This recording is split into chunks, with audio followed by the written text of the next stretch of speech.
કઈ કઈ સિસ્ટમો અત્યારે બનેલી છે અને આગામી દિવસોના પ્રિડિક્શન શું છે? એટલે તમે 7 તારીખ સુધીની આગાહી કરી કે 7 તારીખ સુધી તો ખૂબ વધારે વરસાદ આટલા વિસ્તારોમાં સૌરાષ્ટ્ર અને દક્ષિણ ગુજરાતમાં પડવાનો છે. આખા જુલાઈ મહિનાની ઓવરઓલ વાત કરીએ તો કઈ કઈ સિસ્ટમોની અસર થવાની છે અને બીજો રાઉન્ડ વરસાદનો આના પછીનો કેવો રહેવાનો છે?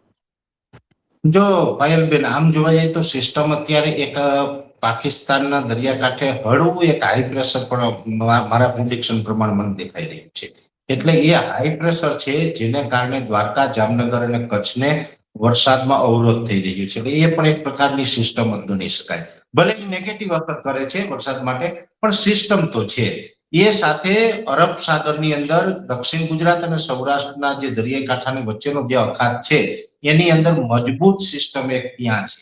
બંગાળની ખાડીની અંદર જે સિસ્ટમ છે એનો શિયર ઝોન છે, એનો જે ટ્રફ છે એ ટ્રફ છે ગુજરાત સુધી લંબાઈ રહ્યું છે. એટલે એ પણ એક સિસ્ટમ કામ કરી રહી છે.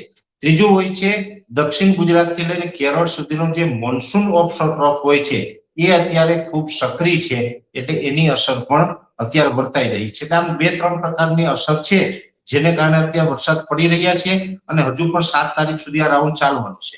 7 તારીખ પછીથી જો અત્યારે અરબ સાગર અને બંગાળની ખાડી બંને સક્રિય છે, એટલે હજુ બની શકે કે હમણાં કોઈ બીજી સિસ્ટમ પણ આના પછી બને. 7 થી લઈને 15 તારીખ વચ્ચેનું સેશન હશે. એમાં સાર્વત્રિક વરસાદ નહીં પણ છૂટાછવાયા ઘણા વિસ્તારની અંદર વરસાદનો લાભ ચોક્કસથી મળશે. પછી કયા વિસ્તારમાં મળશે આવનારા સમયમાં ખ્યાલ આવશે, પણ વરસાદનો લાભથી ચોક્કસ મળવાનો છે. અને સંપૂર્ણ જુલાઈ મહિના દરમિયાન વરસાદનો કોઈ બહુ મોટો ગેપ નહીં જોવા મળે. ઠીક છે કે અમુક વિસ્તારમાં છૂટાછવાયો ચાલતો હોય તો 2-5 દિવસનો ગેપ આવતો હોય, પણ એકંદરે લાંબો ગેપ જોવા નહીં મળે. કન્ટિન્યુ વરસાદનો લાભ છે એ ગુજરાતને મળતો રહેશે.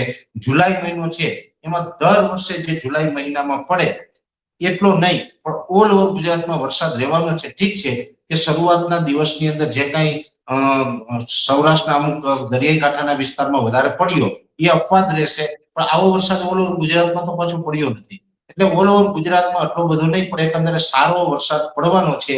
અને જેવી રીતે આયોડીનો લાભ મળે આપણે, એટલે કે અલ્નીનોની બહુ અસર ન રહે અને જુલાઈમાં કન્ટિન્યુ આપણે વરસાદ પડતો રહીએ એવી શક્યતા અમને દેખાઈ રહી છે.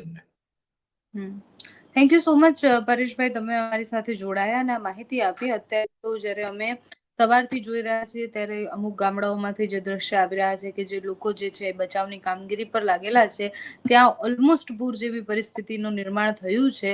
અને હવે આશા રાખીએ છીએ કે જેટલો પણ વરસાદ જ્યાં બાકી છે ત્યાં પડે, જે વિસ્તારો બાકી છે ત્યાં સુધી પહોંચે વરસાદ, અને જ્યાં ખૂબ વધારે વરસાદ પડ્યો છે ત્યાં લોકો ફસાયેલા છે, જ્યાં એમની બચાવની કામગીરી થઈ રહી છે ત્યાં થોડીક વાર વરસાદ શાંત થાય અને બધું થોડું નોર્મલ થાય એવી પરિસ્થિતિ સર્જાય એવી આશા રાખીએ છીએ. બાકી જે પણ માહિતી હશે લોકો સુધી આપણે પહોંચાડતા રહીશું. ધન્યવાદ.